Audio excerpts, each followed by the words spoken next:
강서구청장 선거에서도 이재명은 지팡이를 쥐고 나타났습니다. 그는 대중들에게 이렇게 말했습니다. 마음은 똑바로 서 있는데 몸이 못 버텨 죄송하다. 정말 놀라운 순발력입니다. 의회를 장악한 절대다수의 강자 민주당과 이재명은 그 순간 처절한 모습을 한 다윗이 되었습니다. 반면 1년 반 동안 민주당에게 질질 끌려다닌 약자 국민의힘은 오만한 골리앗이 되었습니다. 힐러리 클린턴과 도널드 트럼프의 싸움은 바로 이 골리앗과 다윗 프레임에 갇힌 힐러리의 패배였습니다. 수많은 유명인사와 권력자들로 병풍을 친 힐러리는 아내와 딸만이 무대에 오른 트럼프에 비해 거대한 골리앗이 되고 말았고 결국 모든 여론조사의 결과와 상반된 패배를 나눴습니다. 이번 선거에서 민주당은 어떻든 대중의 감성에 호소를 할 줄 알았습니다. 그러나 국민의힘은 이른바 이 정치적 때가 묻은 거물들, 안철수, 나경원 이런 분들을 투입을 해서 승세를 가져올 수 있다고 착각했습니다. 그만큼 감각이 떨어졌던 것입니다. 세 번째 장면, 김태우는 대법원에서 확정 판결을 받은 지 석 달 만에 사면 복권이 되었고 다시 후보로 나섰습니다. 그래서 보궐선거 비용 40억 원이 문제가 되자 김태우는 1년에 1,000억 원 넘게 벌기 위한 수수료 정도로 애교 있게 봐달라고 받아넘겼습니다. 아마 애교 있게 봐달라 이 말은 애교로 봐달라 이런 뜻이었을 겁니다. 그런데 이 말은 대중들에게 오만으로 비치기에 아주 넉넉했습니다. 아마도 김태우의 공천부터 국민의힘의 안희함이 부른 오판이었습니다. 오만은 오판을 불러서 판세를 잘못 읽으면서 김태우를 만연히 재공천을 했고 거당적으로 지원해놔서 선거의 의미를 작은 지자체장 선거에서 정권 심판 선거로 만들었습니다. 반면 이재명은 수많은 범죄 혐의를 받고 있으면서도 지팡이를 짚은 처절한 모습으로 나타나 선거운동에 나서면서 대중에게 감성적으로 절박함을 드러냈습니다. 물론 그건 의도된 연출입니다. 결국 국민의힘은 자신의 힘을 과시하기 바쁜 골리앗이 됐고 민주당은 다윗이 되었습니다. 선거 전략에서 국민의힘이 패배를 한 것입니다. 결국 이번 강서구청장 보궐선거는 중요한 가르침을 주었습니다. 겸손함, 절박함, 마지막 하나는 대중에게 감동을 주어야 한다는 것입니다. 감동을 주는 방법은 무엇일까요? 그건 진정성입니다. 이번 강서구청장 보궐선거는 기초단체장 선거에 불과했지만 총선을 6개월 앞두고 수도권 한복판 서울에서 벌어진 선거로 정권 심판이냐 거야 심판이냐를 따지는 선거였습니다. 선거가 그렇게 변질이 됐습니다. 국민의힘은 전략 미스로 그 선거에서 크게 졌습니다. 지도부가 날마다 총출동하면서 정치적 상징성을 키운 것도 결과적으로 큰 부담이 됐습니다. 어쨌든 고작 구청장 하나의 선거였지만 그 패배는 국민의힘과 지금의 당정에 무슨 문제가 있는지 여실히 드러내 보인 선거였습니다. 그 결과 당직 개편이 있고 쇄신을 다짐하고 있습니다. 그런데 다시 말씀드리지만 권력은 겸허해야 합니다. 무엇보다 국민에게 감동을 주어야 합니다. 그렇지 않다면 내년 총선에서는 더욱 엄중한 심판이 내려질 것입니다. 그래서 저는 윤석열 대통령이 일방통행식 국정 스타일을 바꾸기를 간절히 기대합니다. 무엇보다 윤 대통령이 총선 공천에 개입하지 않는다는 것을 빨리 천명했으면 합니다. 나는 민생과 안보에만 집중하겠다. 이 대통령의 한마디가 절실히 필요한 때입니다. 솔직히 다음 총선에 지금의 국정 지지도로 승리를 한다는 것은 거의 불가능해 보이는 일이지만 저는 승리할 가능성이 훨씬 높다고 생각합니다. 그동안 민주당이 보여온 입법 폭주는 의회 독재의 다름 아닙니다. 민주당은 이번 보궐선거 승리로 그동안 보여왔던 괴담 선동, 가짜뉴스 등의 면죄부를 받은 것이 아닙니다. 무엇보다 이재명의 셀 수 없이 많은 각종 범죄 혐의에 대한 재판은 이제 막 시작됐을 뿐입니다.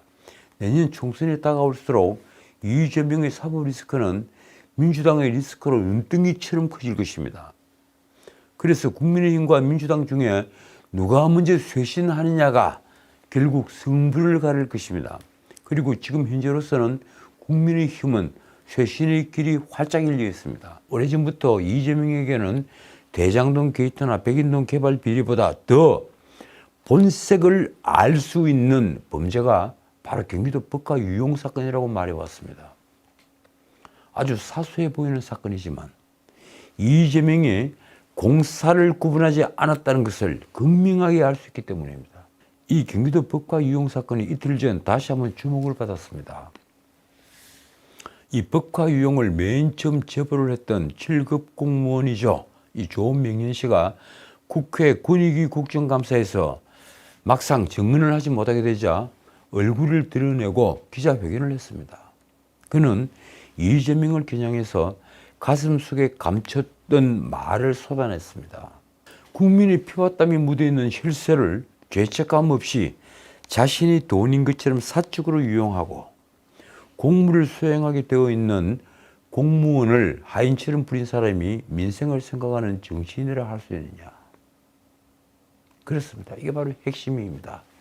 공과 사를 이 정도로 구분 못하는 사람이 과연 국민들이 민생을 생각하는 정치인이라고 할 수 있겠느냐.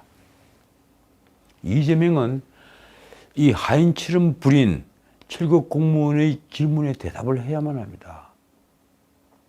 조명현은 다시 이렇게 정의했습니다.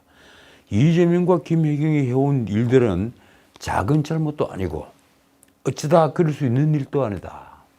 명백한 범죄 행위며 절대 있어서도 일어나서도 안 되는 일이다. 그렇습니다. 그 범죄가 5급 공무원이었던 배소연 씨를 처벌하는 것만으로 끝낼 수는 없는 일입니다. 당초 조명현은 공익신고자 신분으로 19일 국회 국민권익위 국정감사에 증언을 할 예정이었습니다. 그런데 민주당 반발로 무산됐습니다. 그 조명현 씨는 죄에 대한 인정과 사과 그리고 그에 따른 책임 없이 여전히 굳건하게 국회의원이 되고 민주당 대표가 되어 활발히 활동 중인 이재명이기에 이름과 얼굴을 드러내야 하는 국정감사 참고인 요청은 제게는 두려운 일이었다고 말했습니다. 그가 이재명에게 던진 비수 같은 말입니다. 거짓말보다 바른 말이 편하다는 이재명이 이제는 진실을 말해 진정 편해지기를 바란다. 이 조명현 씨 기자회견 뒤에 국회 정무위 국정감사에서 여야는 이 문제로 공방전을 벌였습니다. 국민의힘 윤창현은 제 손안에 딱 들어오는 샴푸와 트리트먼트 2개가 83,000원쯤 된다. 조 씨가 청담동 미용실까지 가서 구매했다. 그러면서 이렇게 말했습니다. 문재인은 치약 칫솔도 사비 처리하는 것으로 보도됐는데 같은 정부에서 도지사는 샴푸를 사러 미용실까지 7급 별정직 공문을 보냈다. 상식적으로 말이 안 된다. 당장 이재명은 지금 또 일주일에 2번 재판을 받아야 하는 처지가 됐습니다. 선거법 재판과 대장동 재판이 그것입니다. 그런데 백인동 재판이 대장동 재판에 병합되지 않는다면 어떻게 될까요? 어쨌든 재판은 늘어날 수밖에 없습니다. 게다가 이 단독 재판부 사건이 된 위정교사, 이 위정교사도 기소가 됐습니다. 또 수원지검에 되돌아간 상방울 대북송금 사건은 검찰이 경기도 법인카드 유용 사건을 수사한 뒤에 아마도 이번 정기국회가 끝나면 다시 한번 구속영장을 칠 가능성이 높습니다. 저는 그렇게 보고 있습니다. 그렇지 않더라도 이재명은 결국 내년 봄에는 상방울 대북 송금 사건까지 일주일에 적어도 3번, 많으면 5번 재판을 받아야 할 처지로 내몰렸습니다. 서울 서초동과 수원을 오락가락하면서 일주일 내도록 재판을 받고 또 재판을 준비를 해야 하는 것입니다. 이것뿐이 아닙니다. 검찰이 수사를 시작한 정자동 개발특혜 사건도 이재명에게는 엄청난 짐입니다. 그건 또 피의자로 수사를 받아야만 할 처지입니다. 그런데도 이재명은 개딸들이 지지를 믿는 모양입니다. 그는 재판을 다음 대선이 시작할 때까지만 끌면 차기 대선 후보가 될 수 있다고 믿습니다. 과연 그렇게 될까요? 그럴 정도로 우리 사회는 이재명을 향한 시선을 넉넉하고 부드럽게 바꿀 수 있을까요? 아마도 지금 진행 중인 공직선거법 재판만으로도 이재명의 그런 꿈은 망상이 될 가능성이 아주 높습니다. 당장 공직선거법 위반 재판에서 100만 원 이상의 벌금형 선고만으로도 그의 정치 생명은 사실상 끝납니다.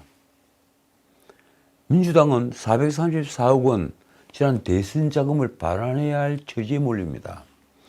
지난 7월 14일 고 김문기의 아들은 법정에서 이렇게 증언했습니다. 식사 도중이나 밤늦게 주말에도 방 안에 들어가서 전화를 받았고 어머니가 누구냐고 물으면 성남시장이라고 하셨다. 그러니까 이재명과 고 김문기 씨는 시도 때도 없이 전화통화를 하던 아주 서로를 잘 아는 사이였던 것입니다. 그만큼 김문기는 대장동 플랜을 짜는데 실무자 중에 핵심이었습니다. 이재명은 그 정을 들으면서 김문기 씨의 죽음에 대해 아무런 죄책감도 들지 않던가요?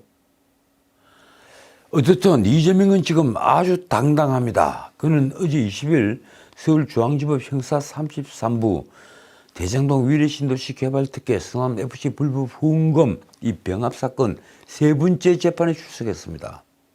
그러니까 17일 같은 재판에 나온 지 사흘 만에 다시 세 번째 재판이 열린 겁니다. 이재명 측에서는 재판 준비가 어렵다고 불만을 호소하지만 생각해 보십시오. 솔직히 박 대통령 재판이 일주일에 나흘씩 열리는데도 그래서 부동의자서로 밤늦게까지 꼼짝없이 만인 환실이 앉아있는데도 누구 한 사람 부당한 재판을 항의한 사람이 있었습니까? 이재명은 2차 재판과 달리 이번에는 시간을 지켰다고 합니다. 재판부가 부탁을 한 대로 말입니다. 더 놀라운 것은 이재명이 단식 이후에 들고 다니던 지팡이를 짚지 않은 것입니다. 저는 그것이 이재명의 새로운 트레이드 마크가 된 줄 알았습니다. 지팡이를 짚은 탄압받는 정치인. 그런데 어제는 지팡이를 짚지 않았습니다. 어떻든 이재명 쇼는 계속됩니다. 그러나 이런 쇼는 늘 그렇듯이 비극으로 끝납니다. 장담하건대 최종적으로 정의가 승리를 하기 때문입니다. 자, 이제 국민의힘 얘기를 좀 하겠습니다. 국민의힘은 지금 혁신위를 준비 중입니다. 혁신위원회 많이 들어보셨죠? 지난번에 이재명도 민주당에서 혁신위를 만들었습니다. 김기현 대표는 아마도 지금 혁신위원장 선임을 두고 골머리를 앓고 있는 모양입니다. 뉴스완에서는 후보군에 제 이름까지 거론을 했더군요. 그런데 그건 정말 가짜 뉴스였습니다. 저는 어제 OBS 방송에서 혁신위 문제점을 두 가지로 요약을 했습니다. 우선 혁신위가 꾸려진다고 해도 그 기능이 뚜렷하지 않다는 것입니다. 혁신위가 뭘 하느냐, 뭘 할 것이냐 아무도 모릅니다. 말하자면 국민의힘에는 지금 당 지도부, 그러니까 당대표, 원내대표와 최고위원회의가 있습니다. 게다가 곧 진짜 혁신을 해야 할, 그러니까 인물 영입과 교체라는 악역을 맡을 공천관리위원회가 만들어져야 합니다. 아마 한 석 달이 지나면 만들어지겠죠. 그런데 혁신위는 무엇을 할 수 있을까요? 설령 김기현 대표가 전권을 준다 해도 막상 혁신위가 할 일은 없습니다. 왜 그럴까요? 정당의 혁신은 무엇보다 인물이 혁신이어야 하기 때문입니다. 그리고 인물을 바꾸는 것은 지금 이 시기에는 바로 공천입니다. 그러니까 혁신위가 할 일이 더욱 보이지 않는 겁니다. 더 큰 문제는 이런 혁신위에 누가 오더라도 혁신으로 보이지 않는다는 것입니다. 더욱이 밀실에서 논의한 혁신위원장이 무슨 역할을 할 수 있겠습니까? 대중이 추대를 하는 것도 아닌데 말입니다. 이 민주당 역시 이재명이 밀실에서 혁신위를 인선했지만 당시 이래경이라는 분은 물론 뒤어내놓은 김은경 교수도 대실패를 했습니다. 누구는 이렇게 말합니다.